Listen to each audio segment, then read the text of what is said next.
sharing patient data with treating physicians easily. They've been trying to do this. I know. Even the government stepped in and said you need to make it easier to transfer the data between treating physicians. Oh, absolutely. Right? Yeah, I actually wrote a paper on it. So this is why, I'm curious about this. Hi, I'm a clinical scientist with biomedical engineering degree, PhD and MS. I have worked in medical devices, AI, imaging, etc. for the last 4 years and well familiar with HIPAA and other regulations around medical/patient data. While what I'm interested in is a platform or solution to be able to share my data as a patient, with whichever doctor I want. I'm originally from Turkey, and it is much easier to share data, and there is infrastructure there to do so. I understand the regulations are different, but why is it so hard to share an MRI image that is taking at an imaging facility with my doctor at the hospital? We already use cloud networks for medical imaging transfer or processing. Why can't we use it for this? I'm genuinely annoyed, so is everyone else, and want to work on this. My question is there already a company with a solution, but why is it not widespread? And as a patient, I don't even know that it exists. I know I'm babbling. My hope is to find people in this subreddit who are familiar with the space and would like to connect. And the very first comment says it's already exists. So go ahead. There is something out there called My Medical Data. I forget exactly what it's called, right? But basically it's a platform where you can store all of your own medical data on it. The problem is you have to go to the doctor, get your data and put it on there, right? Yep. And I knew you were going to say that. Yeah. But I think part of the problem with all of this in the US is partially insurance, partially medical networks, right? Is everybody wants to own your medical data, even though technically you're supposed to own it. Right. Right. And imagine if all of us had our own cloud service for medical data. We would go to the doctor and be, here you go. This is where I want you to put it once you scan it. We're now putting that work back on the doctors, which of course would get higher insurance costs, all that stuff, right? But so yeah, as much as it exists that I can have all my data in one place, they don't make it easy to transfer all of my data to my platform. I still believe that I have to go get it. And I don't think it's as easy as if I have my primary doctor portal, I can't just plug those credentials in and it automatically pulls it. I think I have to manually go get the data and move it in. No, that makes sense. And I'm glad you mentioned HIPAA because obviously that would be a big part of it. What people don't realize a lot about HIPAA is HIPAA doesn't necessarily apply to you and me. It applies to medical professionals and medical facilities. It's doctor to doctor, right? Or doctor to really doctor to anyone. To anyone, right? It's really to anyone that you don't give permission as a patient to give to. We could be your mother, father-in-law. Doesn't matter. I could email you all my medical files today if I wanted to. Right, but but if I happen to have your medical files for whatever reason, I could turn them over to somebody. And that's not a HIPAA violation because I'm not a medical professional. Correct. I wonder I guess there'd be a legal, maybe there's a legal. Well, thing if you weren't an attorney, if I wasn't an attorney, if I was Joe Schmo, right? Yep. All right. So let's put HIPAA aside for now. The ideal situation, as you described, is doctor does service, doctor, whatever happens, all that information goes into a bucket, some database somewhere, and that information is available to all other doctors that you give permission to see, right? Obviously, it would still have to be a permission-based thing, but all that information is available. Now, the question becomes, so as attorneys, our thoughts processes, our notes, etc., are separate from the information that we would turn over to opposing counsel or something like that. Is there something similar to that with doctors, right? I know doctors take notes and they probably have their own thoughts and impressions. Does that information go into your medical record? Yes. It does. Okay. Yeah, it has to. All the notes they take, all that stuff. Yeah. Okay. So that's good. So that stuff would be there. If you go and you do a doctor's visit, and after the visit, you log into their portal. You see what they diagnosed, what meds they prescribed, and what their notes We see how often I go to the doctor, so I have no idea. And you can see what notes they took during that. Okay. Right? So that stuff's all available then in your Correct. So yeah, so that information should all there's no reason not to do this in this country, and really in the world, but in this country, there's no reason not to do this, Yeah. right? Again, insurance or whatever, I don't know, but there should be a centralized system where that information exists, government controlled, fine, I don't care. So yeah, in this instance, this is always where the US like fumbles around itself. Yeah. Is they always go, well, who should own the database? Right. Right. And you and I both know organizations like Dun and Bradstreet. Right. Right. Dun and Bradstreet literally gets paid by the US government to compile data on businesses. Right? Like so if you want a complete database of businesses, Dun and Bradstreet is the best because they're a government subcontractor that's literally paid by the government to do this, if I remember correctly. Yep. Right? So any type of business data that you're buying, regardless of who you're buying it from, guess where it all comes from? Right? It all comes from the same source, just branded under different names. The problem with setting something like this is, is people freak out and go, well, I don't want the government to have all my medical information if they own it, right? You can opt out. Yeah. There should be an opt out. I get it, right? But so if you wanted it, you would have to go with a private party and then pay for it, right? So now we get back to is this a business? How much would you pay for a service that has all of your medical information stored in a single database every month? Would you pay $10, $20, $30? Because somebody's got to pay, right? Why? We're already paying. That's what insurance is. Correct. But now the insurance companies then own the database. So what happens if you switch from Aetna to Blue Cross? Does the information now have to switch over? No, what I'm saying is we're already paying for this stuff. Like this I'm going to get in the whole talk about universal health care and stuff like that. Sometimes I'm for it, sometimes I'm against it, whatever, right? Forget about all that. But something like this, I would think has to be a government run has to be a government run database. It has to be. Right? I mean, well, okay, so this is where all this stuff gets murky, right? And I generally don't like to talk about things like I don't want to get political, but but like firearms, right? Mm-hmm. You would think that it would be the easiest thing in the world to have a database of serial numbers for firearms, but we aren't allowed to do it. Right. Right? Now we're talking medical records. Now we're talking people's most intimate things. Now I know whether you had an STD, any of this stuff, all sitting in a database somewhere run by the federal government. That anyone can hack at some point or something. And the federal government has never been hacked, right? Right. Well, not only have they been hacked, but they've also used data they weren't supposed to, right? And Edward Snowden let us know about that. Correct. Right. So like, I'm not getting into the conspiracy theories and all that stuff, but like when you look at it historically okay, do I care if someone accesses my medical information? I really don't, right? Like right now you don't until it becomes valuable to somebody else that you have this this whatever. And so if an insurance company was to access all of my medical records and based on that they get to set a rate based on how risk I am, right? Would I be okay with that? You're right. No, you're absolutely right, because that's exactly what would happen. That's 100%. That's exactly what would That's happen. what they do with vehicles. Yeah. Right? Like everybody's rate is different because driver data is not as protected as medical data. And they know everything. Like we were asked to set up, I always use this as an example. We had a client that was in the vape industry. And we had to set up an age verification tool that had to be verified by a third party. Yeah. So you had to put in your name, your address, your last known address. I want to say phone number. Like there were 4 items that we had to put in. And with those 4, the system verified that you were who you said you were, right? Like sometimes it would spit back saying, hey, which of these addresses have you also been associated with? Right? Because it would pull previous addresses. Yeah. And if you pick the right address, they're like, okay, this really is Joe Schmo, right?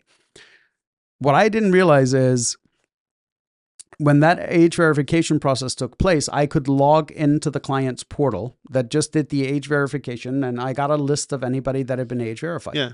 When I clicked on the names, the amount of data that was available on Yeah. that person for an age verification. I saw their last 5 addresses. Oh my gosh. Yeah. I saw their credit score. I saw where they do their banking. I Probably saw criminal records too, I if they had any. saw Yeah. their employers.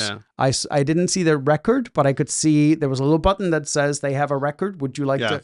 And it was like $20 to pull the record. And I was like, wait a minute. We got all of this data for asking them for 4 data points. And based on the 4 data points that I asked you for, you basically handed me over your life history. Okay. I have another solution to Okay. this. Okay.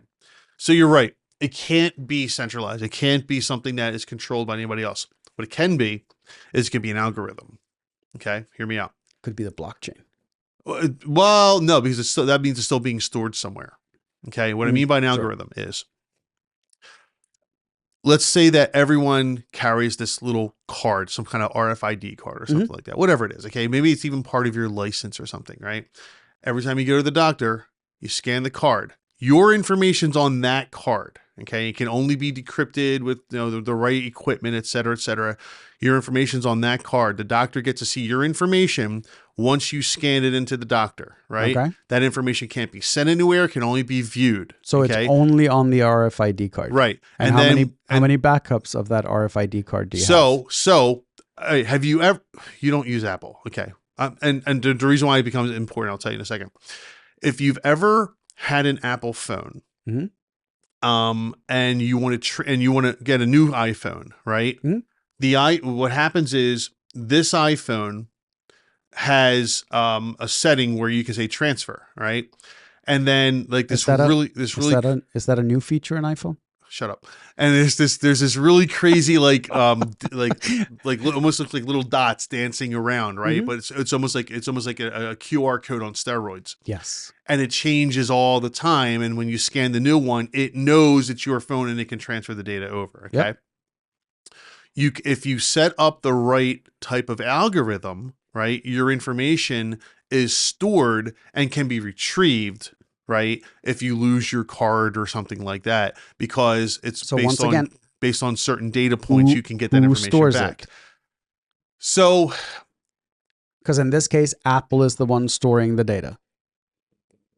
No, the phone is the one storing the data. So if it transfers the data over to somewhere else. Well, that's not because you have iCloud, right? No. I don't put myself in the cloud. Okay. My personal stuff. Okay. So and that's not where my stuff lives. For most people, they have the iCloud. So even when you're transferring, it only transfers the data on your device. Yes. But it automatically reconnects you to the right iCloud. Oh, sure. Yeah. Right. Because it's transferring data over. So here's the thing. I would not trust anybody with ADHD with a RFID card with all their medical information if there wasn't a backup somewhere. I wouldn't. But the backup would have to be personal. I wouldn't trust myself. So the backup has to be personal. Right. So maybe it's in your house or something like that. It has to be somewhere. Have you ever lost the title to a car? I know people have. I know I haven't, but I know people so have. I have, right? Okay. And my wife goes, "How do you lose the title to a car?" And I'm like, "I don't know. I thought I put it here, but obviously I didn't, and now I can't find it. And I have to go to the DMV and get a title reissued and all that stuff, right? But now you're talking medical data.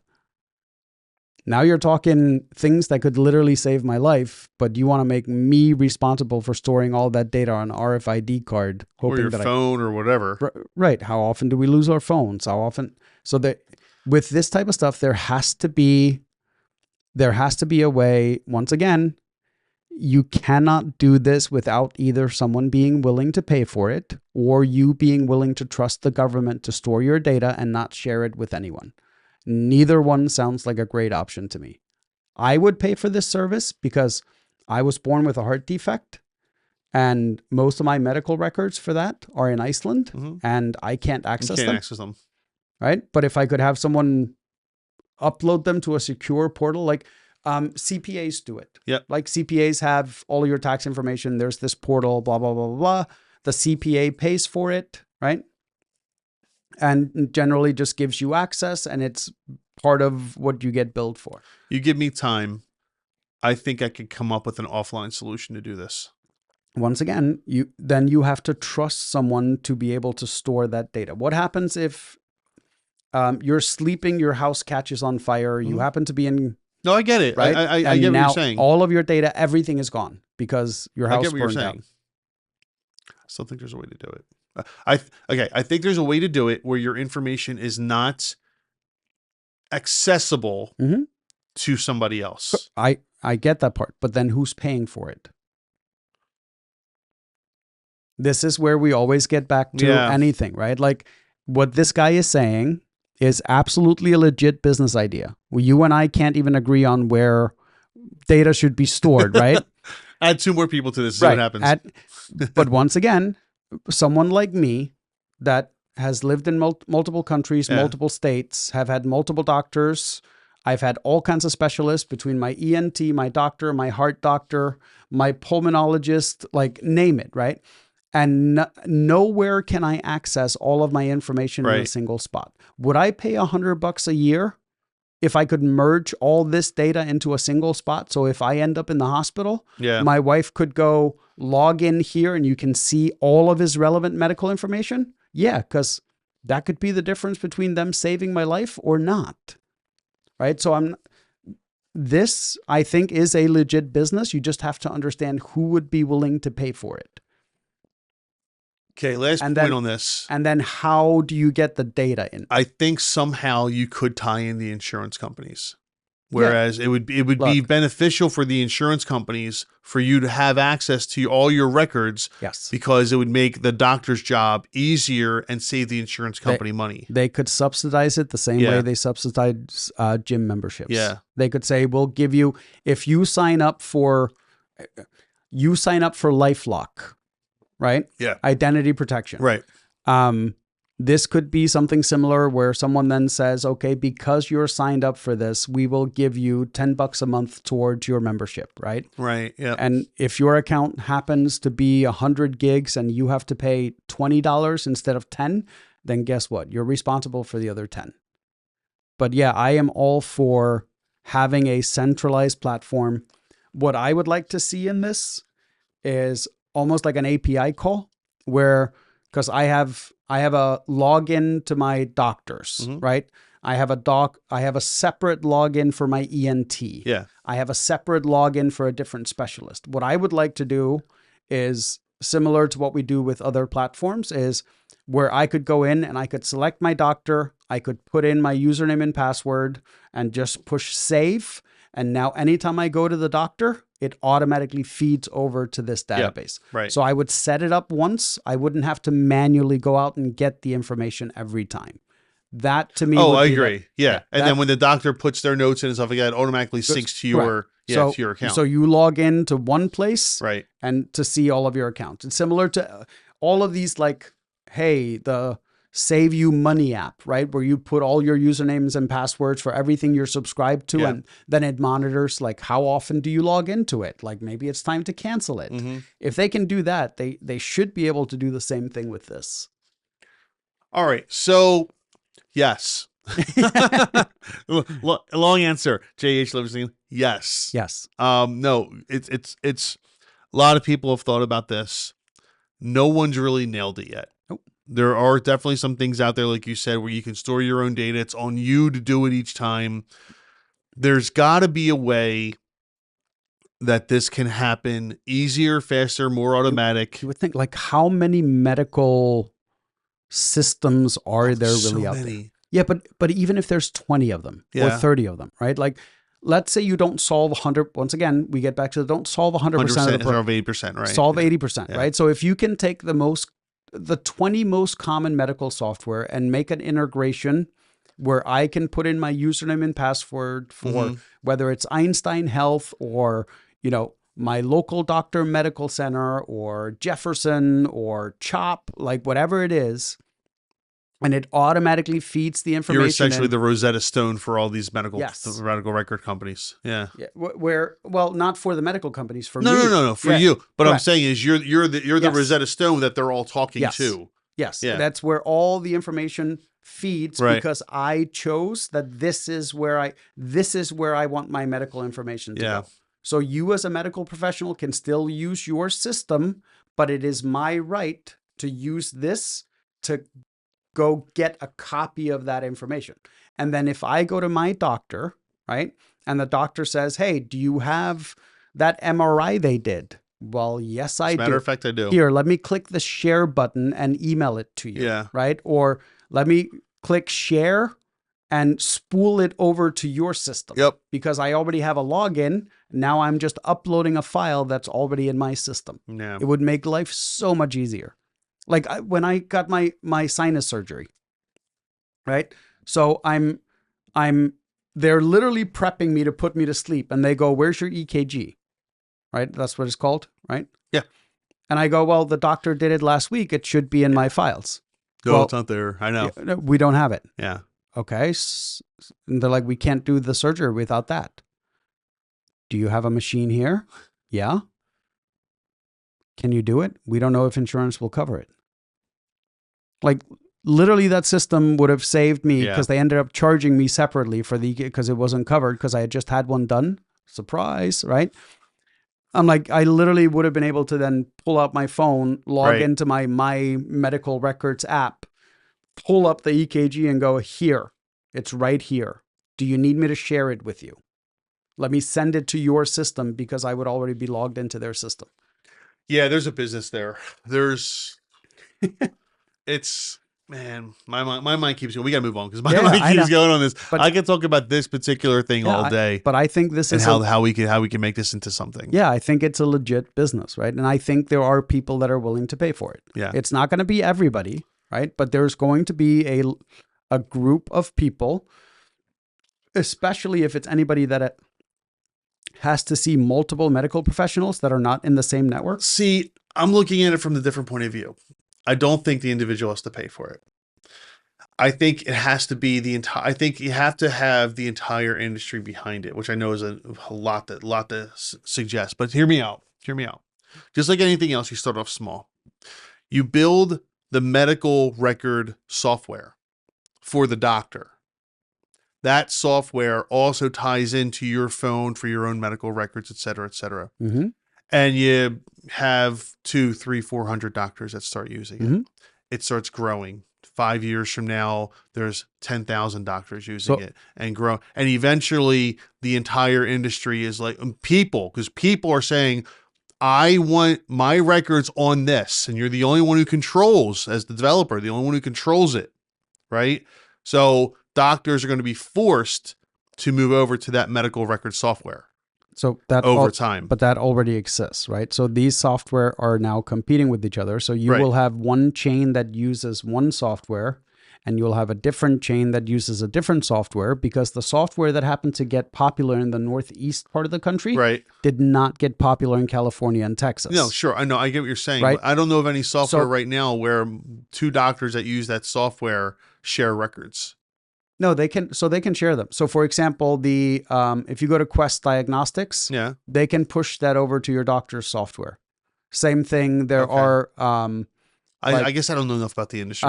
There are certain softwares that will communicate where they can push the records over. I don't know exactly how they do it, but they can digitally transmit the data. Okay. Right. So, like, they're already creating some of these connections. What this guy is talking about is regardless of what your doctor uses, regardless of what your hospital uses, you'll be able to have a copy of all your records. Because let's say you get a job offer tomorrow, 10 states away, and you're like, I'm going to take it. And you have to report there in 30 days. Are you going to spend the next 30 days gathering all your medical records because you might have to take them with you? No, of course. Yeah. Right. There are so many scenarios where having all of your records and having access to them and having them shareable with a new medical professional is extremely valuable. But the only one that it's truly valuable to is you. Yeah. Right? Because if you go to the doctor and they're like, hey, when was your last blood test? 7 months ago. Can I see it? No, I don't have access to it. Oh, guess what? We're going to have to do a new one. Right. Do you have your EKG? Yeah, it's 8 months ago at my primary doctor's office. Do you have access to it? Nope. Oh, we're going to have to do a new one. Yeah, right? I have to think this through a little more than I'm going to, because I'm not doing this. But if I had a couple of days to think this through, I think there's a way to do both. But that's all right. We can move on from it. This is just the I know. hamster going in my head right now. You know me. You know I that know. I get like that sometimes. But Where it's just like once again, so I think overall this is a great idea. I like it. You just gotta remember that there's going to be certain people that are willing to pay for it, and you might get. So here's the other thing.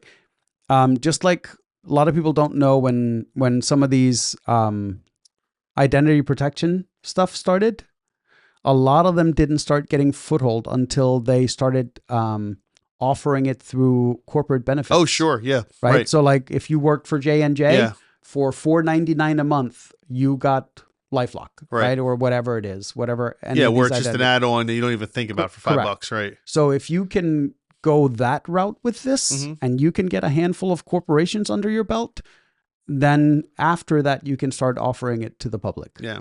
Right. And if you think about it, like one of the things I look at as an employer is how much have you been out sick? Could I have prevented any of that? Could that time have been shorter? Because every time I lose an employee because they're ill, that's not a good thing. Right. It's the same reason a lot of companies pay for your health insurance. It's not because they love you and think you're awesome. Oh, I know. I'm sorry. I'm sorry. Don't want to hurt your feelings. That literally, I believe, started because they wanted to get people back to work as quickly as possible. So if you had to worry about going to see a doctor yeah. and you were Yeah. out for 7 days because you had a sinus infection versus you could have gone to the doctor and been back in 3, that's productivity loss. Oh heck yeah. It's warm and cuddly. We want to take care of people, right? And here I thought corporate America loved you. It does, right? But people tend to forget a lot of this stuff initially was money driven, right? It wasn't a matter of they cared so much about you. They wanted to make sure you were okay. They didn't want to have to lose an employee or retrain them, right? So it was cheaper to pay for medical coverage than the cost of. Which makes sense. Yeah. And now it's just become a routine benefit. Companies don't care about it as much as they used to, but it's still, and now most employees have to actually co-pay for their medical insurance anyway. Yeah. Right? If you like what you saw in the clips, don't forget to subscribe as well. Let us know what you think by leaving some information in the comments.